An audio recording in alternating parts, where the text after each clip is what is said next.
Welcome to another episode of Lotties, and because it's boiling hot this summer, it's going to be a really quick and easy salad to start off with.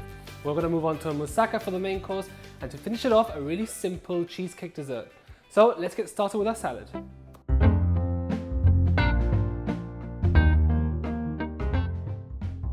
So there's really nothing much to this salad. It's going to be a couple of ingredients, really simple ones, cold ingredients. We want this salad to be fresh, to be revitalizing, and just give you that mouth-watering, cool feeling when you're enjoying it on a hot summer's night. So we're gonna get our artichoke hearts. You can buy these tinned already, soaked in water so they're nice and soft. If not, get a whole artichoke, boil it completely, remove the outer leaves, and just stay with the heart. So what we wanna do is just chop these down into little pieces and place everything in our bowl. So this is going to be a really light lunch, perfect for summer. It's really simple and perfect to take to work, take to the beach, especially on a Sunday when you can have lunch on the beach. And it's not going to be very fattening at all, so you can enjoy it anytime, whether you want it as a light side or whether you want it as a main starter to share or for yourself. Just be careful with quantities and keep it simple. We're going to have artichokes, we're going to have peas, which you can pre-boil, leave it for 2 or 3 minutes on the hob until they soften. Some Parmesan cheese to top it off. So you can use some serrano ham, you can use some cooked ham. We're going to give this a crunch with some red onion, just half a red onion sliced, and finish it off with some rocket. Rocket is really powerful, but really you can use any leaves you want. If you want to use some lamb lettuce, if you want to use any normal lettuce, then go ahead and use that. Use your favorite ingredients for this because you can adapt it to suit you. Our peas, some shavings Parmesan cheese. If you don't like Parmesan, you can use some cheddar, you can use some queso curao, or you can use any cheese that you prefer. So I choose Parmesan for this dish because that strong flavor from the Parmesan just really sets it off, really gives it that intense flavor that you want for this salad. Next, we're gonna just cut up some serrano ham. You can get Iberico serrano ham, which is going to be really intense. It's more oily, which is perfect for this. And you can eat everything, even the fat. Just break it up into little pieces and add it in here. And whilst you're cutting it, you can even have a piece for yourself. So now that we've added the ham, we're going to get the rocket, pour this in there, slice our onions, just thinly into slices, because what we want to do is keep a crunch in here. Because everything else is so soft, we want to have something, a bit of a bite.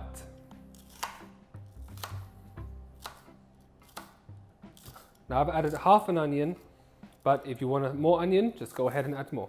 There's no right or wrong to this. And then just try and separate all the different onion slices and pour it in here. So in the bowl we have our aubergines, our peas, our rocket and ham, and finally the crunchy onion. We're going to now season this and give it a bit of a life with some oil and balsamic vinegar. So we're going to just get a pinch of salt on top. The ham is already a bit salty, so we don't want too much. We're going to get some mustard, which is going to be a really strong touch of flavor for this. So about a teaspoon of mustard goes in here. A healthy drizzle of olive oil. A bit of black pepper. And some balsamic vinegar. So now all we need to do is toss everything together.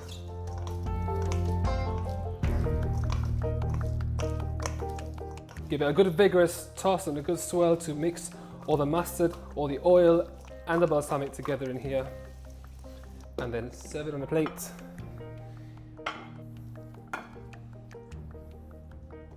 And that's it, we'll serve up some salad with a bit of balsamic on top just to give it a bit of life.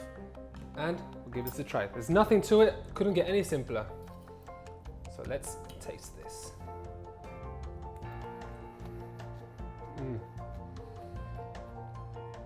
Now that is gorgeous.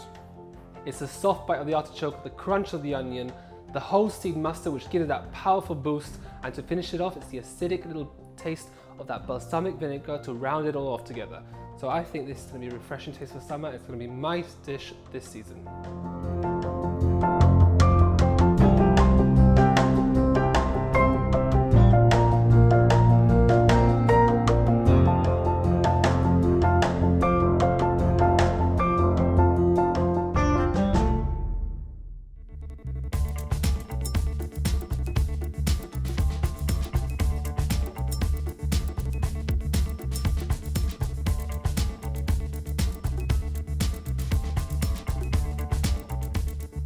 It's time for our second dish now. We have a really hearty, indulgent, Greek-inspired dish. It's called moussaka. I don't know if you've heard it before, maybe you've tried it. It's lamb mince with aubergines, potatoes, red wine, cinnamon and mint. All that together is going to give this dish a really hearty, pungent, fragrant, so it tastes, smell and just finish it off lovely with cheese on top. It's going to be delicious. So it's time to get started with our dish, and the first thing we need are potatoes. So around 4 or 5 potatoes is enough for one dish. Usually I peel them, but sometimes I like to leave the skin on because the skin is really what's going to have all the nutrients in it, and it's nice to have that little crunch when you make the mash and you just take a bite. We're going to chop them down into small chunks, that way it will boil a bit faster. You want to put these in hot water and just leave them to one side.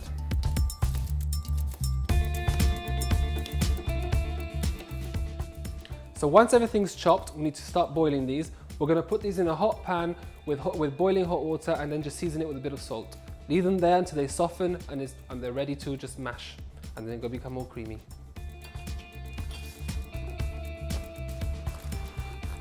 If you find that you need more water, just top it up as you go and then just season the water with a bit of salt and leave it here to boil. And whilst that's boiling away, we'll get started with our meat. Now that the potatoes are boiling, we'll start with the base of this dish, which is going to be the lamb mince meat. So what we're going to do is get some onions, some garlic, finely chop these and fry them in our big large pot. So we'll get a red onion. We need half an onion for this, so we don't need too much onion. What's really going to give this dish that fragrance, that flavour is going to be the mint, the red wine and the cinnamon. We're going to get a whole cinnamon stick, we're going to add it to this dish, which is really what's going to give this all that flavour. So you can chop the onions as finely as you want. If you want a bit more bite, leave them a bit bigger. If you want them to almost disappear, just cut them as small as you want.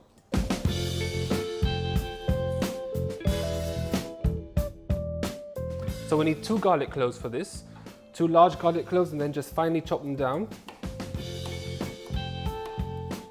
Now this dish is very similar to a lasagna dish, except instead of using pasta, which is the typical of Italian lasagna, we're going to be using aubergines, and the aubergines it's what's going to create all the layers for this dish and really soften up when we cook it in the oven and finish it all off. Much like all the refritos and all the bases of our dishes, we're going to put some olive oil in the base of our pan just to fry the onions and the garlic. And stir that around.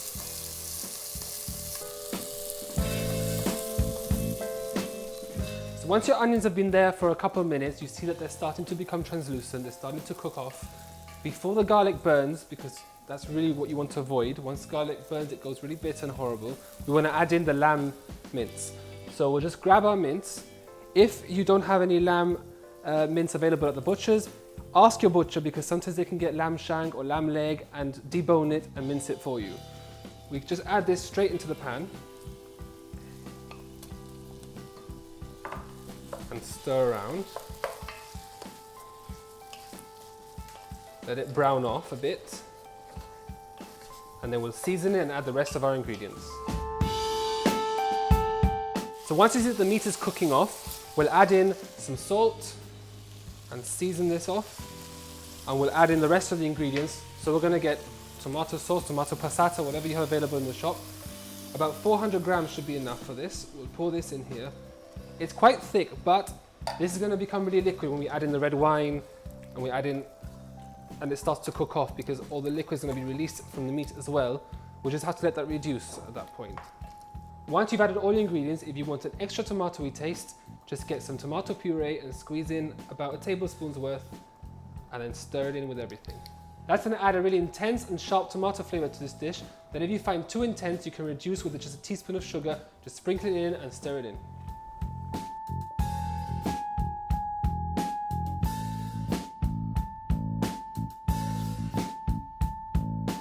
So the tomatoes here, we'll leave it for a minute or so just to cook with the meat. This is seasoned with salt.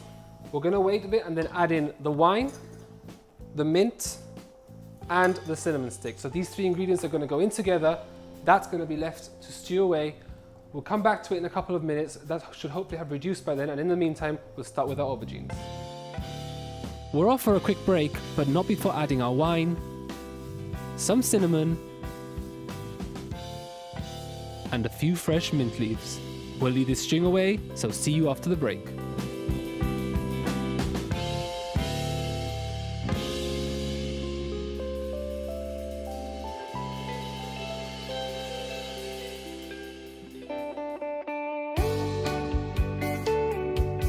Welcome back to Mama Lotties, where we pick up where we left off and finish up our delicious moussaka.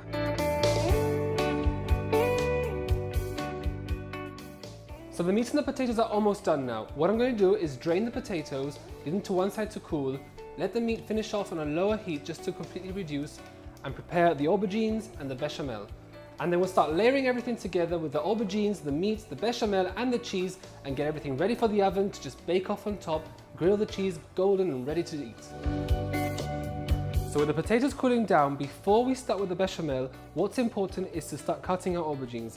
We need to cut these beforehand because they're all quite full of water, so we want to let some of the water drain out.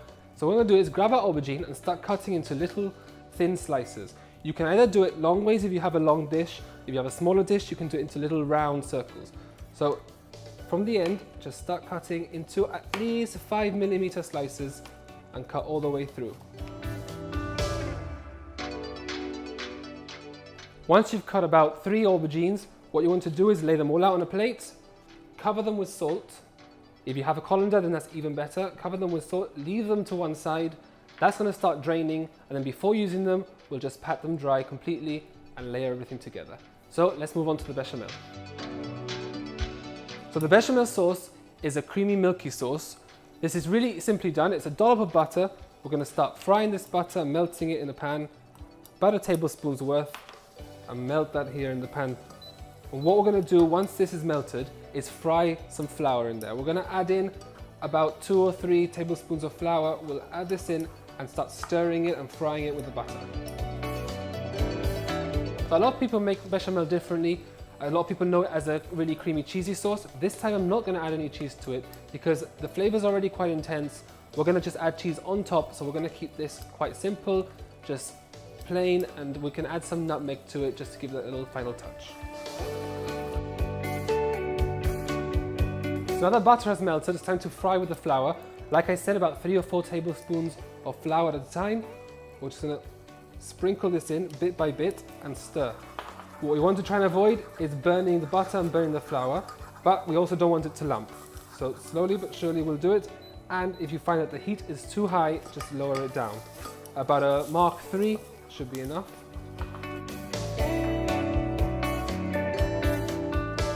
Once the flour and the butter have mixed together and everything has become one sort of viscous mixture, we're going to add in the milk. So about almost 500 milliliters of milk, 450 in this case. We'll pour it in slowly and stir. The important thing to remember is stir consistently. We don't want any lumps, and this can become lumpy very quickly.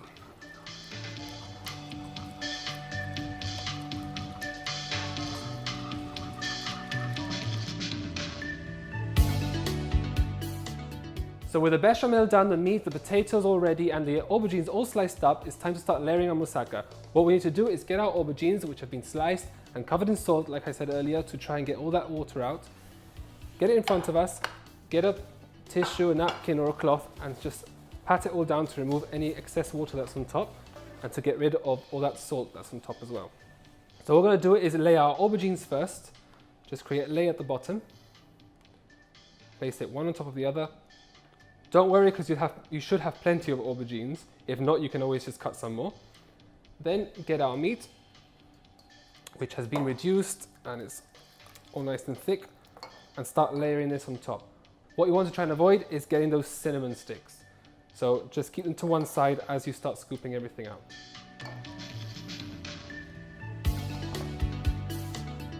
If you want to, you can make one very thick layer, another layer of aubergines, potatoes, then bechamel.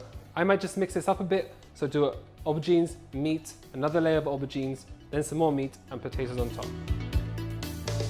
So just like a normal lasagna, but instead of using the lasagna pasta sheets, we're going to use the aubergines to create it instead.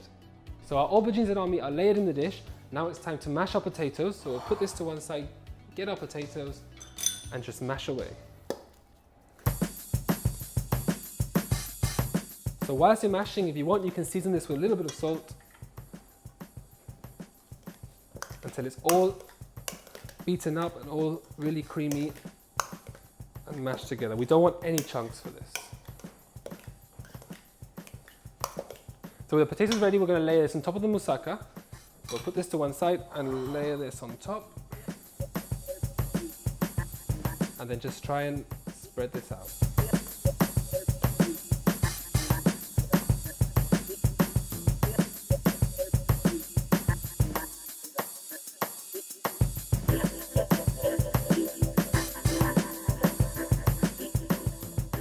Spread out the potatoes, cover all the top of this. Try and not mix the potatoes with the meat so everything is in an individual layer. And then pour the bechamel sauce which we prepared on top. Spread it out on top. Try and spread it evenly. And finally, get the cheese and sprinkle it on top.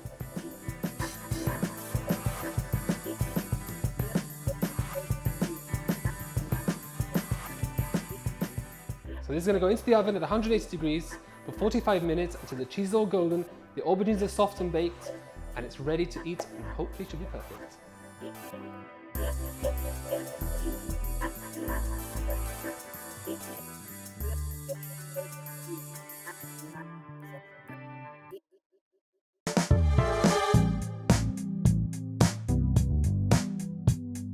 So the moussaka's been in there for 45 minutes, it's time to check on it and see how it's doing. The smell coming off this as soon as you open the oven is beautiful. The red wine, the cinnamon, the mint mixed with the lamb, and the cheese on top is delicious. So let's open this up and give this a try and see how it is.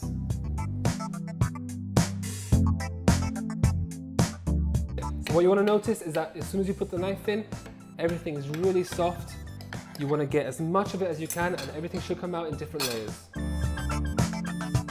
So what you can see is the golden cheese with the bechamel on top, the potatoes, the aubergines, the meat, and then the aubergines again. Everything is each in its own layer, nice and tidy. So we'll put this out. You might want to leave this to sit for a moment before serving it so that the juices can be soaked back up with the meat and everything stays in one piece. Otherwise, you might find that it falls apart.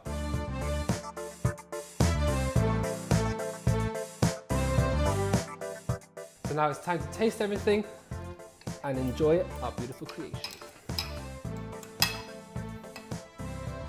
Try and get a bit of everything together. The aubergines, the lamb, the potatoes and the cheese.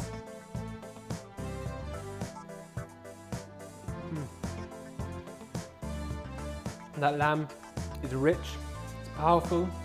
That red wine really gives it that rich, intense taste. And the cinnamon, although it's there, it's not too strong. It's nice and subtle. This dish is something I'd serve up to my friends and my family and enjoy in a nice dinner.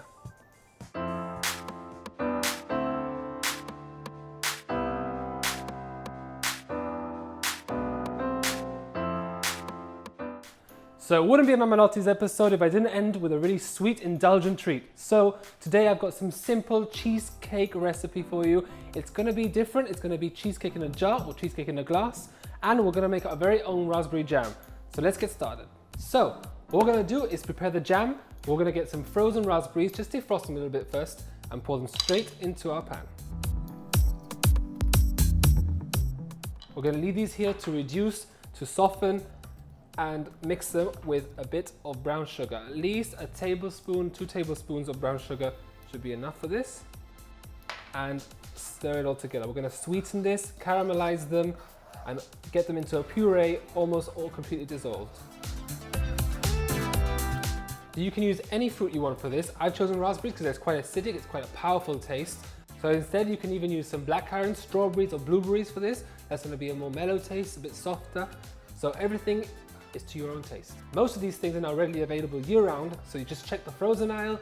You might even have some mixed fruits together. You can even have a tropical flavor to this because everything nowadays is frozen, ready for smoothie making, so it's perfect.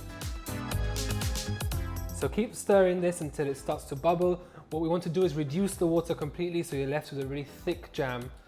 And the thicker you get it, the better. It's not going to mix so much with your cheese and you're going to have that difference of layer in between. So this is bubbling away now. The sugar is going to make this really sweet and counteracts the strong acid taste of the raspberry. We want it to be sharp, but not too sharp. Otherwise, we're going to get a bit of heartburn on, and we don't want that happening.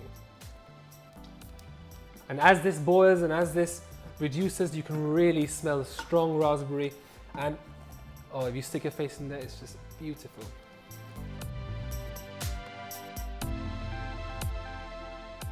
So you can stop and go as you stir, but just don't leave this alone because the water will reduce really fast. It's going to start bubbling, and what we don't want is to burn the raspberries in the jam.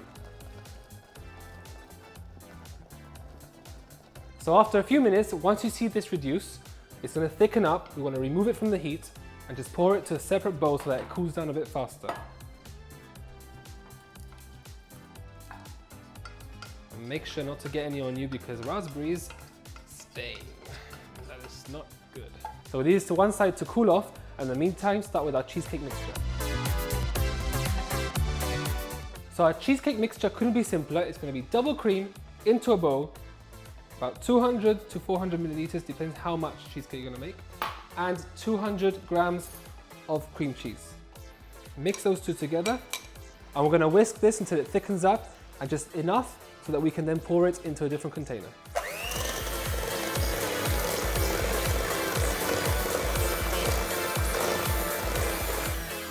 So that's it, just a few seconds in there, mix everything together. Don't overdo it, otherwise it'll be too thick to handle. What you want is something that you can sort of move around and control with a spoon. With the jam now cool, it's time to prepare our cheesecake. But instead of the traditional digestive biscuits and butter and all that sort of thing, we're going to keep it simple with just some oats. So I've got some oats with some nuts, some fruit, a bit of mixture of everything, and we're going to use this for the base. So we'll get 2 glasses, get our oats, and scoop out a few spoonfuls into the cup. This is the best thing about this, is that it's so easy because you can just use cups, you can use jars, or you can use a bowl. There's really no right or wrong to this. And if it's messier, it's better, because that way you don't have to worry about presentation. So oats at the bottom, get your cheese mixture, put a layer of cheese mixture on top. Both. Then we're going to get our jam, which has now cooled down. It's thickened, it's become a bit more jelly, and pour this on top. We want to see that layer of jam in the middle. Throw a bit more of the cheese and cream on top of this. Layer it out. And finish it off with a few whole raspberries just laid out in the middle here. So how simple was that? And it's amazing, presentable, easy to share, to enjoy on your own or with someone else. So I think it's time to attack this. We'll try and get each and every layer. Give this a big bite.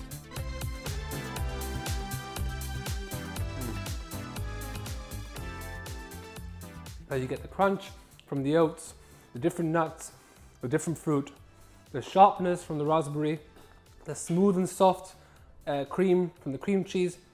And then if you really want to, you can take a bite of that fresh whole raspberry.